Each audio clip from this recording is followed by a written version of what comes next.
ઓમ નમઃ શિવાય. શ્રીમદ દેવી ભાગવત સ્કંધ 3 અધ્યાય 10. સ્વયંવરમાં રાજાઓનો વિવાદ.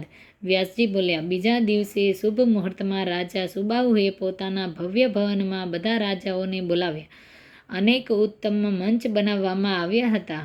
મનોહર અલંકારોથી અલંકૃત રાજાઓ આવીને તે મંચ પર બેસી ગયા. એટલામાં મહારાજ સુબાહુના મહેલમાં ઢોલ નગારાના ગગનભેદી અવાજો થવા લાગ્યા. તે સમયે રાજકુમારી સ્નાન કરીને આવતી હતી. તે વસ્ત્રાભૂષણોથી સજ્જ હતી. લગ્નમાં ધારણ કરવા માટે યોગ્ય બધી વસ્તુઓ તેના દેહની શોભા વધારી રહી હતી. તે એવી દિવ્ય મૂર્તિ બની ગઈ હતી કે જાણે સાક્ષાત લક્ષ્મી ન હોય. ત્યારે પિતા સુબાહુએ સ્મિત સાથે કહ્યું, બેટી, ઉઠ અને હાથમાં ફૂલની માળા લઈને સભાભવનમાં ચાલ.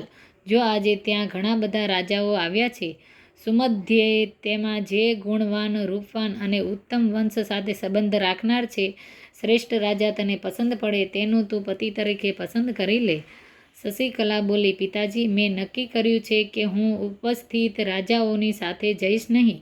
કામરૂપી જીવતા પૂતળાઓ જેવા રાજાઓની સામે બીજી સ્ત્રીઓ ભલે જતી.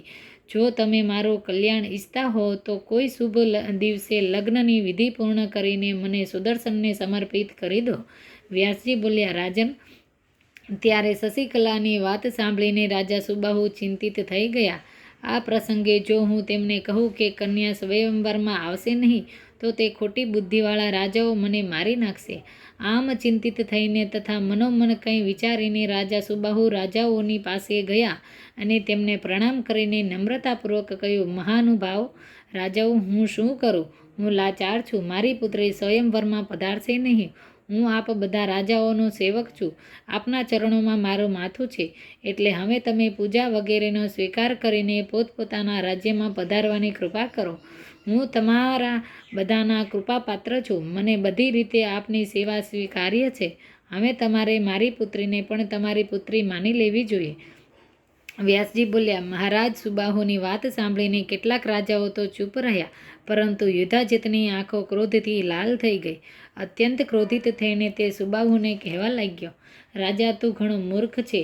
તે રાજાઓને સ્વયંવરમાં કેમ બોલાવ્યા? શું તું બધા રાજાઓનું અપમાન કરીને સુદર્શનની સાથે તારી પુત્રીના લગ્ન કરવાની ઈચ્છા રાખે છે?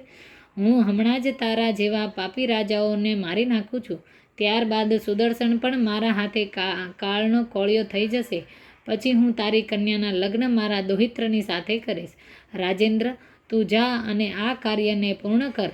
અયોગ્ય કલેશમાં પડવું યોગ્ય નથી. વ્યાસજી બોલ્યા, યુધાજીતના ઉત્તેજનાપૂર્વક વચનથી સુબાહુના શોકનો પાર ન રહ્યો. નિશ્વાસ નાખતો તે ભવનમાં ગયો અને દુઃખી થઈને પોતાની પત્નીને કહેવા લાગ્યો, સુંદર આંખોથી શોભા પામનારી પ્રિયે, તું બધા ધર્મોની જ્ઞાતા છે. તું આપણી પુત્રીને જઈને કહે કે ભયંકર કલહ મચી ગયો છે. આવા પ્રસંગે મારે શું કરવું? હું પોતે કંઈ કરી શકું તેમ નથી, કારણ કે હું તો તારા વશમાં છું. વ્યાસજી બોલ્યા, રાજા સુબાહુની વાત સાંભળીને રાણી પોતાની પુત્રીની પાસે ગઈ અને બોલી, બેટી, મહારાજ અત્યંત દુઃખી છે. જો તું જીદ કરીને સુદર્શનને જ વરીશ તો મહાપરાક્રમી યુધાજીત તને અને અમને મારી નાખશે. માતા પિતાની વાત સાંભળીને શશિકલાને કંઈ પણ ડર લાગ્યો નહીં. તે નિર્ભયતાપૂર્વક બોલી, તમે નિશ્ચિતતાપૂર્વક લગ્નની વિધિ કરીને મને સુદર્શનને સોંપી દો. જેના નામનું કીર્તન કરવાથી અનેક દુઃખ ટળી જાય છે, તે ભગવતી ચંડિકા જ કલ્યાણ કરશે. આજે રાત્રે વૈદિક વિધિથી સુદર્શનની સાથે મારા લગ્ન કરાવી દો. હું એકલી જ સુદર્શનની સાથે જતી રહીશ. ઓમ નમઃ શિવાય. અધ્યાય સંપૂર્ણ.